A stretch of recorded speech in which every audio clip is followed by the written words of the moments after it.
Yai, yai, dai, dai. Yai, dai, dai, dai. Yai, dai, dai, dai. Yai, dai, dai, dai. Yai, dai, dai, dai.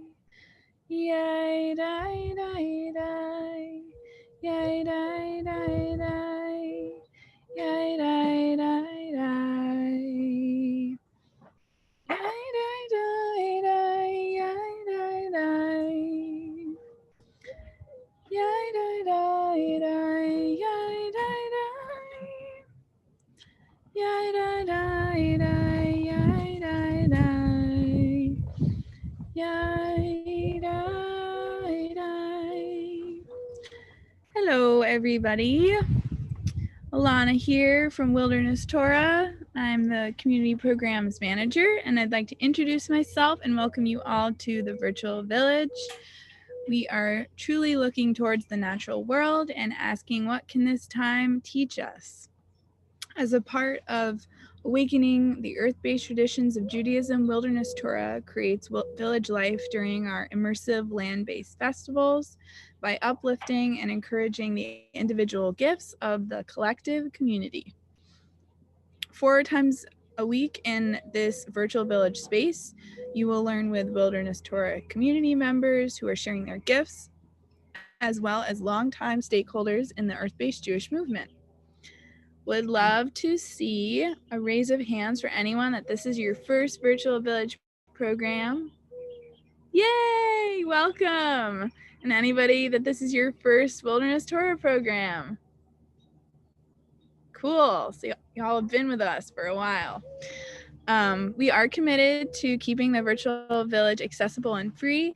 If you would like to support Wilderness Torah in this effort, we welcome any and all donations, big or small, as we endeavor to provide Jewish wisdom during this hard time. If you are new to Wilderness Torah and want to learn more about what we do and how to get involved, my peer Malka will share a couple links in the chat. One is to get on our newsletter, another is more information about the virtual village, and another is donation as well as some feedback. We'd love to hear from you how y'all think we're doing. This session is being recorded and live streamed to Facebook. So if you've missed any of our past sessions, feel free to go on our website and check them out. We've had some really amazing teachers from all over the country teaching with us. So definitely go have a look. And without further ado, super excited to welcome in Aya. Aya is a scholar, wilderness educator, and ritualist who recently left Wilderness Torah after 6 years of service. First as a youth mentor and then as youth programs director to pursue rabbinic ordination at the Reconstructionist Rabbinical College in Philadelphia. And we are very excited to have you here today and to learn with you. Hi, everyone. This is so nice. I feel so grateful to be here and to see some familiar faces I wish I could squeeze, and so many new wonderful people I'm excited to get to know in this way. I was looking forward to dancing in the desert this year, and I am happy to be settling. This is even more than enough. And so I'm going to begin just with a story, and then we'll do some intros. I'll talk about what the flow of the session will be, and then we'll get into it. But why not start with a story? And this story comes from the Talmud, from the section on Chulin 60b. And I'm just going to tell it. I'm not going to put the screen up on purpose so that we can just start. Maybe you can even close your eyes and take it in and see what images you see if you're visual like I am. Rabbi Shimon ben Pazi raises a contradiction between two verses. It is written, "And God made the two great lights." And it is also written in the same verse in Genesis, "The greater light to rule the day and the lesser light to rule the night," indicating that only one was great. Rabbi Shimon ben Pazi explains, when God first created the sun and the moon, they were equally bright.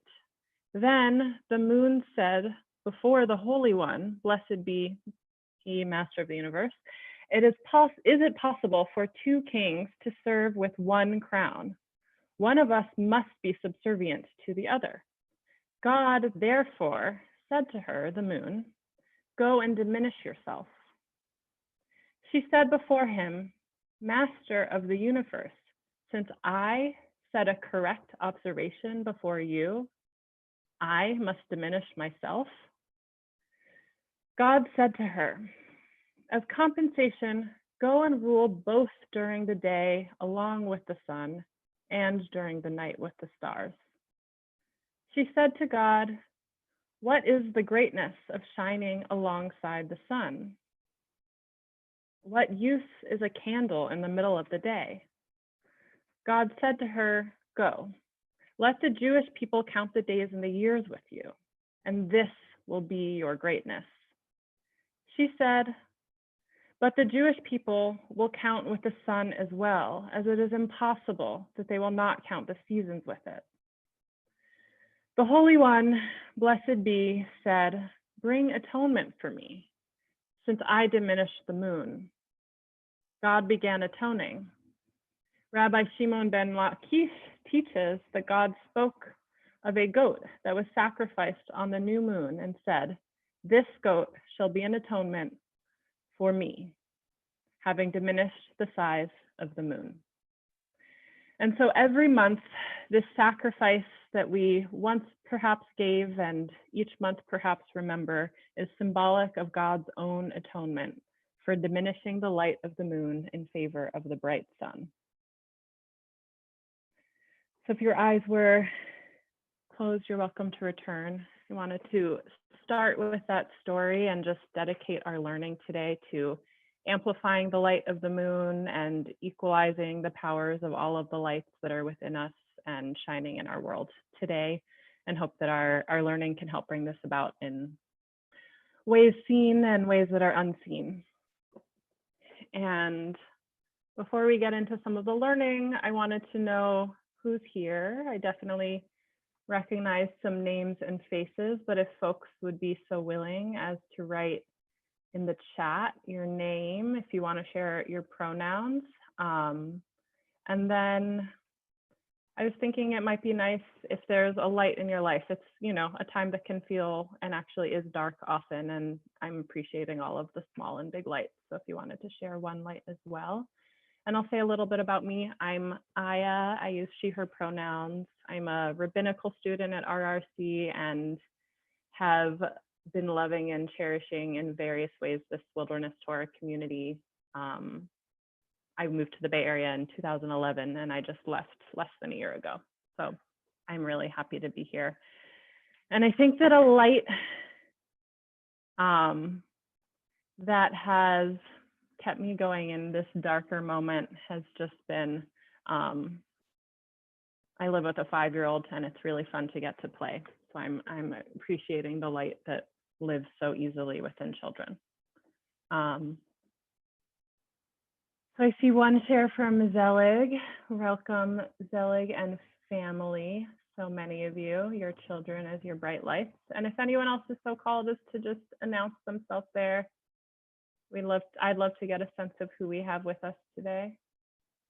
Welcome, Andy and Nina and Sarah Elise and Julianne and Farron, who is one of my friends and co-students at school.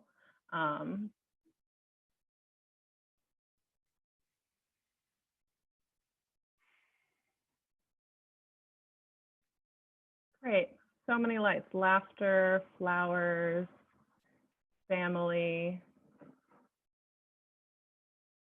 Appreciating all of that. Okay, so keep introducing yourselves as you want. And today, it's the afternoon for me, it's the morning for many of you. We're gonna look at Rosh Chodesh, which means the new month, the head of the month, and it is the way that Jewish time is often marked with a lunar calendar. There are a lot of technical specifics to this, and I'm actually choosing to focus today on the ritual and what we can learn from texts about what rituals might have been happening around this, and also how we can think creatively about how any of us might want to start marking or continue marking Rosh Chodesh. And so I'm not going to speak to technical specifics, and that said, I do love talking about them, so I'll give out my information in the end, and if you do have questions about the way that the calendar works or the rules or the this or the that, then I'm like so happy to talk about that another time. And I did want this to focus on, again, on practice so that this can hopefully inspire some embodied learning and experience and adventure after this. So I hope you'll take in what's useful and whatever seeds that you've brought with you or that you're discovering while you're here, I hope they help you water them and really turn the text that we're going to dive into something you can feed yourself personally with. So I wanted to take just a quick survey before we do dive in. If you can, my mechanism is the wave of the hands, and I understand maybe some folks are not visible, so we'll just sense your waving hands. But if you have a personal, if when I say Rosh Chodesh, there's something in your life this lights up or that you do on a regular basis or you've done before to mark that time, give a little wave of your hands. Great. And if you're like, I'm here because I'm kind of curious to learn more about that, but it's not something in my personal life quite yet, if you're wanting to wave your hands. Great. And if you're excited, or if you have any experience looking at and reading any of the texts about it, just give a little wave. I'm assuming there's probably not tons of that here. Wonderful. So we'll take a look at those together soon. And I was also curious for people to write in the chat, when you think of Rosh Chodesh and you think of anything you've heard or you've learned, and understanding also that there are people here for whom very few, if any, words will come up for this, what you do think of, if there's like a fact or there's an image or there's a story or there's a word that comes up, if you want to just write a little in the chat so I can also get familiar with maybe what knowledge is in this Zoom room right now.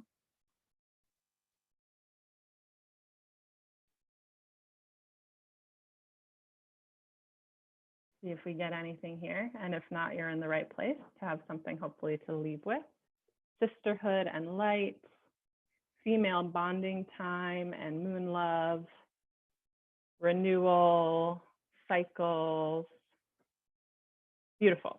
Psalm 104, that is not something I know. So Margot, I'm really excited that you wrote that here. Circling with my elders, the grandmothers mostly, and Marcia Falk blessings. Marcia Falk writes contemporary, new, emergent prayers and blessings that are really beautiful. So thank you for bringing that in. And maybe folks can check that out.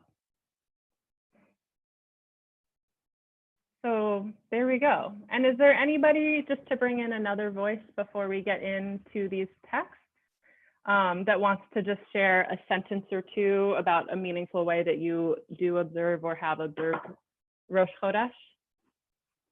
Just one volunteer.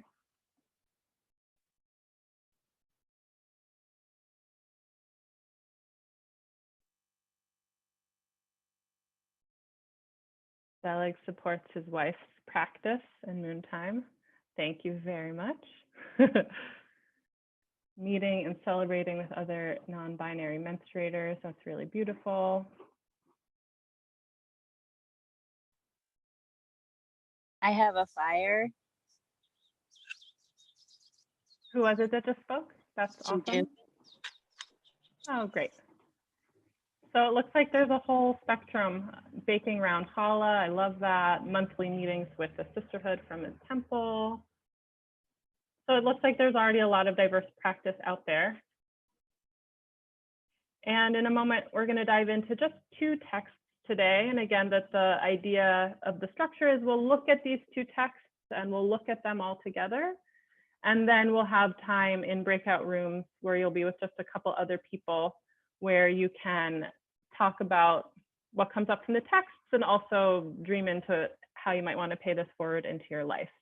And for me, part of the framing is I'm trying in the best moments of quarantine and those where there are resources for this to see it as a little bit of a life lab to start to build the practices into my life that I would like to be part of it when I have, more going on. So hopefully this can be a place for a little bit of that laboratory to take place. And so our text today, I will share my screen right now and leave you with a link in case you prefer just to, let me get a little link in case you prefer to pull it up yourself. So the two texts that we're working with, I'll explain a little while I share. One is a halachic text, which means that it talks about law and is concerned with the specifics of what to do and how to do it.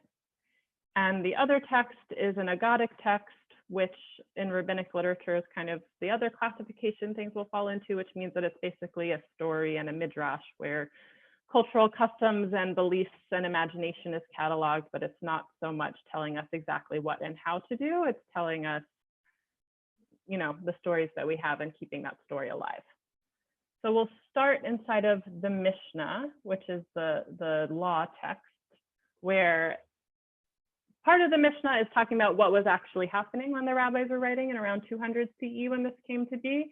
And a lot of it is actually cataloging all that which they believe people had done in the past, much of which was no longer happening, in order to figure out what and how to keep it going. So we will read this piece of Mishnah Rosh Hashanah, and I'm going to scroll down as slowly as I can for someone who's reading to read a little coherently. And can we get one volunteer to read just the English? Can't see everyone. Yaakov, can I call on you? Great. Sure thing. So Mishnah Rosh Hashanah 2:2. Originally, they used to light torches to signal that the new month had been decreed. And keep going. Yeah. How did they light the torches? They used to bring long poles of cedar and reeds, and olive wood and flax fluff, and they tied them all together with a string. And someone used to go up to the top of a mountain and light them with fire and wave them back and forth and up and down until he saw the next one doing the same thing on the top of the second mountain, and so on the top of the third mountain. At what places did they light the torches? From the Mount of Olives in Jerusalem to Sartaba, and from Sartaba to Grippina, and from Grippina to Havran, and from Havran to Bet Biltin. From Bet Biltin, they did not move, but rather waved the torch back and forth and up and down until he saw the whole of the diaspora before him lit up like one bonfire. Thank you. So this is the Mishnah talking about how people marked the coming of the new moon. And does anyone want to recap what you captured from there? Literally what just happened?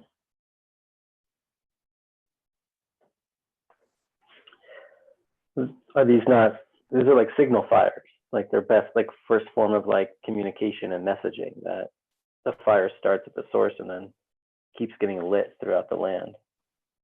Yeah, so there's a signal fire and it's starting in Jerusalem, which is kind of the epicenter of where this imagined cultural practice was happening. And it's going out and out and out onward into the diaspora. And for them, time was marked with the coming of the new moon, and it was marked specifically with how that fell in Jerusalem. And as we know, that rising and that setting is happening in a slightly different time wherever all of us are. Yes, I see a raised hand, and your name is not coming up when I highlight it, but please. Hi, I just want to ask, because here it says Rosh Hashanah. How do you assume that it's each, at that point, it was already done at each Rosh Chodesh? So this is in a section of the Mishnah that's called Mishnah Rosh Hashanah. And so one would assume that you go into it and it talks all about Rosh Hashanah, but what it actually does pretty much right away is start talking about the months and Rosh Chodesh and how time has passed. And in part, that's because Rosh Hashanah is considered the beginning of the year, and it's marked in a similar way, but more glorified and specific than how the rest of the months are marked. Thank you. Yeah. Any other questions or noticing? I'm kind of a believer that when people chime in, it ends up somehow working in this Zoom thing. So yeah, please. I can't see your names, unfortunately, while I share the screen. Yes, please. My name's Julianne. I noticed that it says they without stating a gender, even though Rosh Chodesh is supposed to be for women. Was it part of the ritual that we're allowed to light the torches to say it's happening, or do we not know? So can you say that one last piece one more time? What part of the ritual? Is it part of the ritual that even though Rosh Chodesh was given to women, men are allowed to be part of lighting the torches, or do we not know? I'm so happy you asked that question, because I was hoping somebody would notice exactly what you just noticed, that this is, most of us associate Rosh Chodesh as a gendered experience that is specifically for whoever they consider women to be, and don't think of men, which is actually pretty different than how I think we imagine how most of Jewish tradition was practiced. It's been handed down. And what I loved about discovering this text in one of my classes this fall is that it's actually telling you what the men were doing. The they, I wish the they was a general day, and here it's a day that the men would go up onto the mountain and they would light torches. And the text will go on, and I picked a very small section of this today, and I have a longer source sheet that I will share for folks after the session in case you want to keep learning yourselves. But it talks about all of the pilgrimage that they would do, how they would sound out messengers, all of this.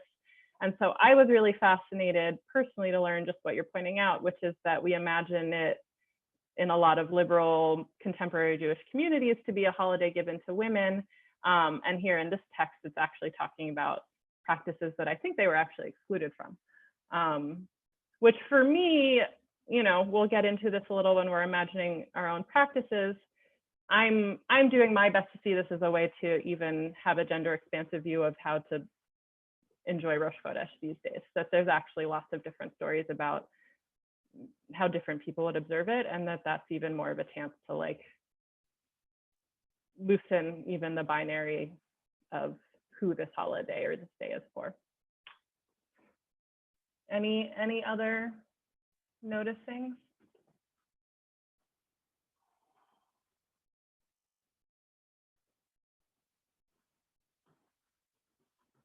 What does anyone think of that? I'm personally curious to find, I texted my friend Baruch when I read this, who's part of the Wilderness Torah community. It was like, how can I find all of these things and build this torch? So I'll just say that I got really excited when I read this, and personally would like to climb onto a mountain and see what would happen.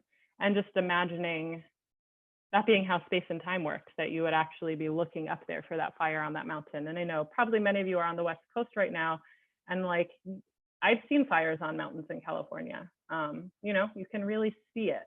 So to look at this as a text that's awakening something that happened and that people relied upon, and might even get to shift the image of what seeing a fire on a mountaintop means, that it's not just something, that's made me wonder if I need to run out of my home. But that when you're working with fire in a really intentional way and you're in an active relationship with it, it's, actually something you look up on the mountaintop and you depend on it, and you mark time by seeing that, and you spread it outwards and outwards and outwards with this wild relation. What if, you called up everyone in California, we're like, we're going to start going on mountains and lighting torches every month. But in this culture where they were, ostensibly connected, they could do that. Yeah. And one more comment maybe, and we'll move on. Yeah. I have a comment. It's Nina. I'm noticing. I invited family members. I told them they had to come. So I'm noticing the directionality of the waving of the torch, that's back and forth and up and down. And it sounds very much like the lulav to me. So I'm wondering if there's a parallel. Ooh, I love that. That's not something I've heard, but it's certainly, you're right. This is very reminiscent of that. And the lulav is something that is still part of lots of Jewish practice today, even if this isn't. So I love that you're seeing that. I just have one last question. Please. May I? Yeah. When the places that were mentioned, I certainly know the Mount of Olives, but yeah. What do we know? What Sartaba? I mean, is Hebron, but actually the question is, what did they consider diaspora at that time? It says looking at the whole of the diaspora. What was? It's a great question, and I Google mapped this, I'll confess, when I first read this text, with only mild success. Not shockingly, it wasn't like, oh, that's exactly where that is anymore. But it was going out into the Babylonian diaspora. So it was directional. I'm trying to see in my brain what I saw then. I can also try and do my Google map and share it with people. But it was going out towards into the Babylonian diaspora. And so it's like at that time, that's the direction of where the exile was, and a lot of Jewish community moved. Okay, thank you. Yeah. And it's also to say that, you know, this is an interesting text in that I hope that this happened. I love to believe that this happened. And we also don't really know if this happened. This is the only place that this shows up. So just to keep that in mind too, that this is what the diaspora was when the Mishnah was written. Danny, were you raising your hand? Yeah, I was. I just studies, and I'm really happy that you brought this up, that part of the reason why there are a celebration of 2 days of Hagim that we have is, and this is just something I've heard, I don't know if you've heard of this, is that these signal fires, because the timing takes so long to get the message to the farther away cities and communities, that we extended our Hagim time in order for everybody to get that full 26 plus hours or so of acknowledging that it's the signal fire has been seen, and now the celebration or the acknowledgement is taking place. And that could take a couple of days. Yeah, and this is in part where how we can trace that back is in what Danny's saying, is that for some holidays they're celebrated for 2 days in the diaspora, and they were celebrated for 1 day for people that were within the bounds of Jerusalem, and that this is in part where that comes from, so that they made sure they were on it, and they were in marking time in a similar way that was overlapping as much as possible with what was happening in the center. So this is one text. I'm going to move us on, and we will have time in small groups. And in that time, if you want to also come back or write a chat question to me, then I'll try and answer them when we all come back. But I'm going to move us on to the other texts so that we can look at them and kind of play with them in relation to each other, because they are pretty different. So again, the first text was the halachic text, the text that's talking about laws and practices and how to do them. And then this one comes, and that was from about 200 CE, and this one comes from maybe 500 or 600 years later in a collection of midrash that are allegoric, so rabbinic stories. And there's many beliefs of where these stories came from. They were handed down in culture. They were told all over the place. Someone made them up. Moses heard them on Sinai. Many Jews, many opinions. But we'll move down, and this will be the one that I think a lot of us are somewhat more familiar with, that have, from what folks were writing in the chat. So would somebody like to read this one, please?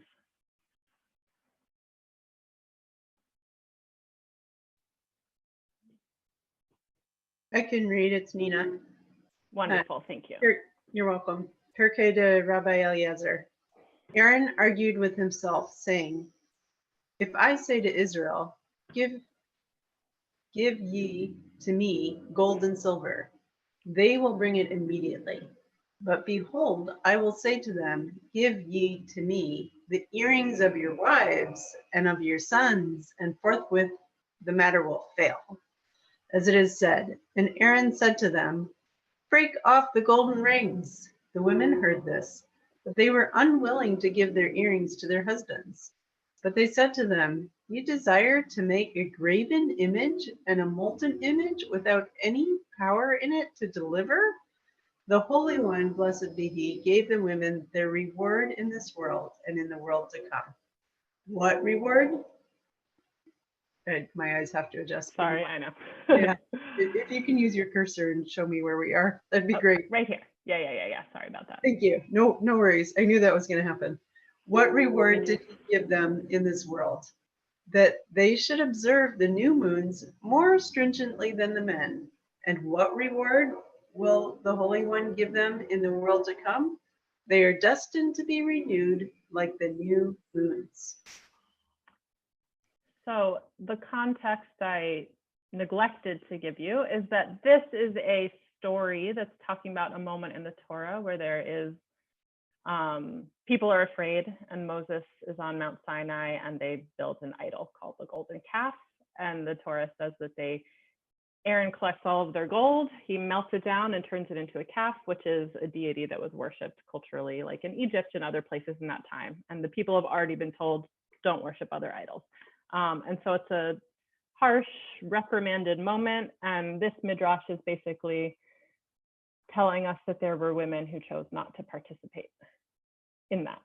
That in this time of fear and doubt and crazy thunder and lightning and rain and unknown coming down from the mountain, a disappeared leader, it makes sense, you know, that people were like, well, let's just build a cow and pray to that one because it sort of worked in Egypt.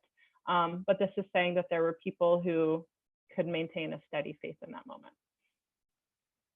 So any thoughts or reactions, any familiarity with this or surprises here? You can like wave your hand, but really just chime in. It seems to be working all right. It's Nina. I'd go to when the women did give willingly to the Mishkan. Or am I getting it? Yeah, a couple of chapters later, they're building the temple and they need to, and bracelets are given and jewelry is given and women are explicitly mentioned, which is unique if they're mentioned at all. Yeah, any new thoughts? Anyone who hasn't shared yet, seeing something here? I have a question. Does this relate to physical renewal as well as spiritual? Because it's a renewed like the new moons and it's women. So I think so. I think it's often read like that, like female bodies will cycle like the moon. You know, go in wane and wax and go in all the different ways, in a different way than others. Yeah. Jakob? I'm gonna unshare it, but you all have a link. I don't know how, oh, there we go. So it's a little easier to know your names and such. There we go. I'm wondering what it means for Aaron to say that the matter will fail, given that they do still end up making the golden calf. What do you think it means? I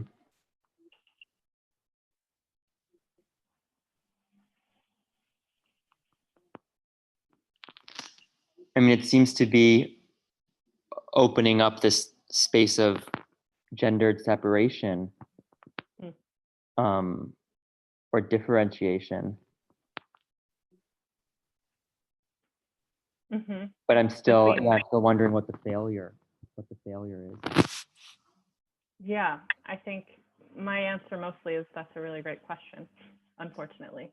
Yeah, and I mean, there's so many different directions that could go in this very tender, delicate, fear-filled moment. I also would like to just ask something again. Is that okay? I have full of questions. Sure. Where Please. It says that that the women will observe it more stringently than the men. So it's not saying that that it's only for women, but just more stringently. And so I wonder what that means. And also it's like saying observing it as if it's a mitzvah, and most mitzvot are not things that women, you know, the mitzvot were not meant for women. So this is an interesting. Yeah, they're left out of time-bound mitzvot, and this is a very time-bound one. So that's a good noticing. More stringently than men. So that's very interesting. Yeah, so what I'll say one is that I'll send you more sources after this, and you can keep exploring that. A lot of the Talmudic texts will talk about stringency and women, sometimes even talk about how they're the ones that didn't work on Rosh Chodesh. My personal theory is that somehow they were all bleeding that day and got one off, and the day before some people fasted, and it's because they were all off relaxing, but that's my own, anyway, side theory. I won't go there now. So we're gonna move on. Okay, fine. Really quick from Andy, and then, yeah, thank you.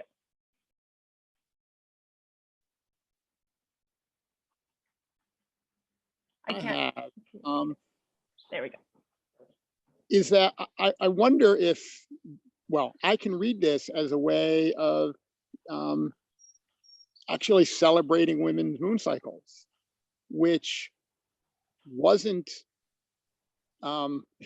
certainly isn't, I don't know how the ancient Israelis viewed the cycle. Certainly some cultures considered it awful and some celebrated it, but I can read this clearly as a celebration of the cycle. Sure, thank you. I think in some ways that it is, and it's interesting because a lot of rabbinic writing and a lot of cultural writing about it is really fear and control based, and this is a place where it's elevated. And so I think it's really special and really important to pause and elevate these texts. So one thing I want to say before I'm gonna transition us back into how this can be personally meaningful is, first of all, thanks for looking at these with me. Second of all, I know that they are, you know, prescribing something to men and something to women, and there's a lot of different genders that are bodies that are cycling with the moon or not, and a lot of different relationships to that. So I just want to acknowledge that this is, you know, sensitive material in that way, and hopefully seeing that there's so many different perspectives on it, again, for me at best can expand who and how we think gets to practice and be in relationship with this. And so I'm going to transition us from this discussion, and soon, Malka, I should have told you, in a couple minutes, we'll go into breakout groups. There you go. And in those breakout groups, you're just going to get to discuss with your trio if there's anything lingering from these texts, and hopefully also how to make this meaningful. You know, my personal agenda is that we all return to noticing how the moon is doing every night and get to have a little holiday when it's new and a little dance party when it's full. And I know that that's certainly not what I'm imposing on anyone else, but my hope is that you'll take a little time, and we do have our next Rosh Chodesh is tomorrow night as the sun sets, as after Shabbat. Tomorrow night is Rosh Chodesh Sivan. So there might even, if you might leave with like one choice of something you're gonna play with or experiment with tomorrow night. Maybe it's a signal fire, maybe it's a this or that, or just going out and being with the moon and getting off your computer for a minute. So that's that. But I'm gonna do a little guided meditation, and after that, you will be split up into your breakout rooms. And for folks that are with us just on Facebook or watching the recording, hopefully in this time you can just spend a little time reflecting with yourself. Maybe you're jotting down on your computer or in a notebook or a journal, or you have like a pencil or crayon and you draw something nearby. Just spend this time reflecting with yourself or people that you're with in person. So everyone can get a little comfy in your seat, feel a little bit, you know, even. Notice how your body is interacting with the earth, and just take a few breaths into it, knowing that we're here to learn these texts, but we're also here to wake something up inside of each of us. So just breathing into your body and seeing where it feels alive and awake today, where it might need a little bit of love or care later, where the air is flowing really well. And just begin to imagine somehow you're traveling backwards in time into this place in this society where somehow we know when the moon is new, the fires go off on the mountaintops, and time is marked because of that sighting of the moon and of those fires. And even further back in time to a moment where continuing to have gold hoops in one's ears was actually a sign of faith and of renewal that is rewarded for the rest of time to come. And just imagining, seeing if there's any piece of that gold that can come to you today, or a coal from one of those fires, from one of those torches that's coming your way today. It might be one, it might be both. and seeing if whichever one you feel like bringing with you into your smaller group soon might have a message for you. It might inspire a practice, a way you want to slow down, a way you want to move your body when the moon is new, a way you want to connect to it. And I'll just stop talking for another minute or two, and then we'll be in those breakout rooms until 2:50. So just take a moment to be with yourself and with these texts, and you'll open your eyes to a magical button soon.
Okay, here we are all coming. Welcome, welcome back, some people. Hi, Zelig's beautiful office.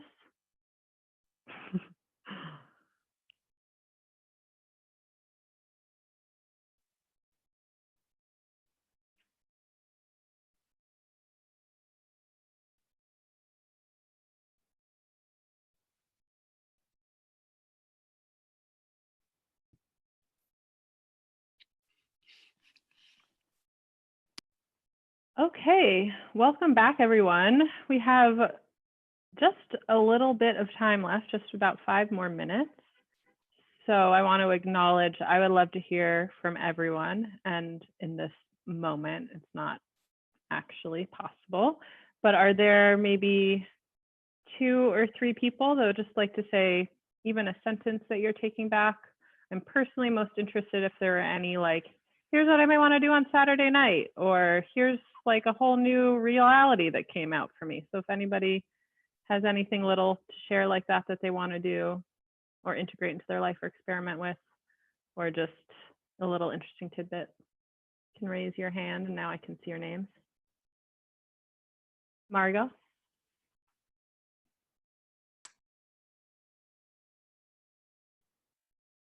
One insight that I had when you were talking about the earrings is that the light of the moon reminds me of the gold hoop earrings. Cool. And the women knew that the gold up there out in the heavens, they kept their eyes heavenwards, was much better than taking that gold and crafting, you know, something material down here on earth to worship. So I love that. Thank you.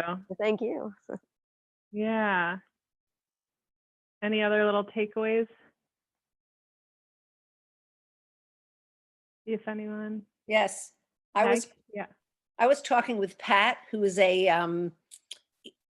ecology activist, and he pointed out that we, the Jews, originally we're an indigenous people. We were connected to the earth.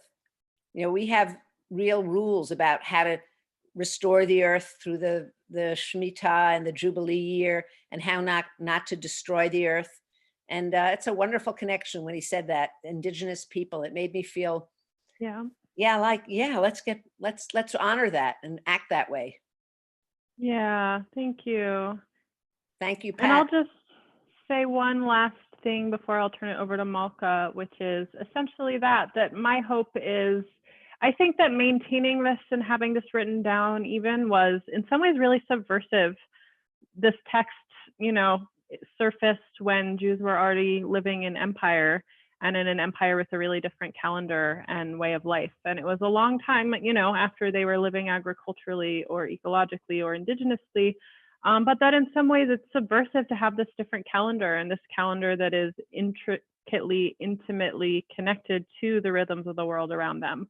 And I've been, you know, reading in minute detail about the way they would start calculating this calendar to make sure it stayed in rhythm with the moon and with Shabbat and with Yom Kippur happening on the right day, and the degree of intention of holding on to just this both slightly different way and really deep, ornate way of marking time, I think is really powerful. And for me, it's been really one of the nice parts about, you know, mostly frequenting places like my own backyard, is that when the new moons come around, I've started, you know, just playing and lighting a fire and seeing what happens and inviting other folks to do the same, just to have the imagined reality of all across whatever the diaspora is, people lighting those fires as the sun falls for them and the month is renewing.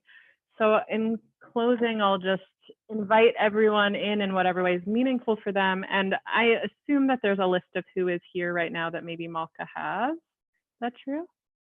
Because I can send an email to folks with some more sources and with an invitation to that, and also take questions. And I'll also just write my email address in the chat right now in case that's a little more complicated and puts work on someone else's shoulders. I can just do that. And you can send me an email if you want to be in touch. And I'll send out sources. I'll hear questions and hopefully imagine your faces staring into fires as well across this strange world right now. And I have like a little whatever, but I think Malka, you'll pass it back to me for a moment. Am I right? Okay, great. Yes. Yeah. Yes. Hello, everybody. Malka here with Wilderness Torah from the team, and just want to give a big gratitude and a closing for us today and announce some of our upcoming offerings through the Wilderness Torah Virtual Village. Next week on Monday, we're going to have mindfulness and emotional resiliency with Rebecca Schisler. On Wednesday, we're going to have a class called Sounds of Prophecy with Rabbi Ariel Wolf. On Thursday, it'll be the nature of revelation with Wilderness Torah's Rabbi Zelig Golden. And on Friday, we're going to have a special collaborative earth-based Shavuot day of learning, accompanied by Urban Adamah, Hazon, and Pearlstone. And together for 3 hours, we're going to be storytelling and singing and having goat visits from the farm, cheese making, text study, and lots of really sweet ways to bring in Shavuot. And as always, you can check out our website, newsletter, Facebook, or Instagram for more updates and details about all of this programming. And if you've enjoyed Virtual Village, please consider sharing it. It's a really unique time that anyone from across the country can, and across the world, can join our programming right now, which is really unique for us, and invite folks to our Facebook events and to our Wilderness Torah Virtual Village Facebook group, where you can discuss the classes more and teachers can post their notes and we can continue these discussions there. My peer Alana has just inserted some links, so if you want to sign up for our newsletter or find out more about our program, donate some if you feel called to support our work deeper. We appreciate all donations, big and small. And as well, there's a survey so you can let us know how we can support you more.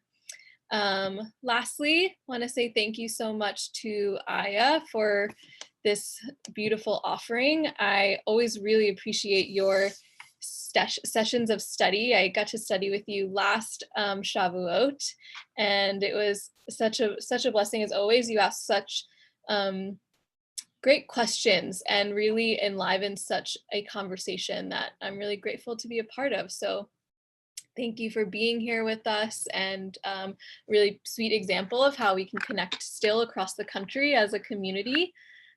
So yeah, thank you so much. And I'll pass it back to Aya for last words before we close up. Awesome. I just want to stay and, hang out with all of you I know and don't know. So it's just nice to see you, nice to see some faces, especially I haven't seen in a really long time. And I'll just end with a little poem from, sometimes the poets are the real rabbis for me. So this is from Naira Wahid. It's very brief, but it really says what there is to say. Even if you are a small forest surviving off of moon alone, your light is extraordinary. So thanks for being here with your extraordinary lights, and have a beautiful Shabbat. And I hope to see you in the coals of my fire on Saturday night. Thank you all. Happy new moon to everybody. Blessings. Gonna close out the room.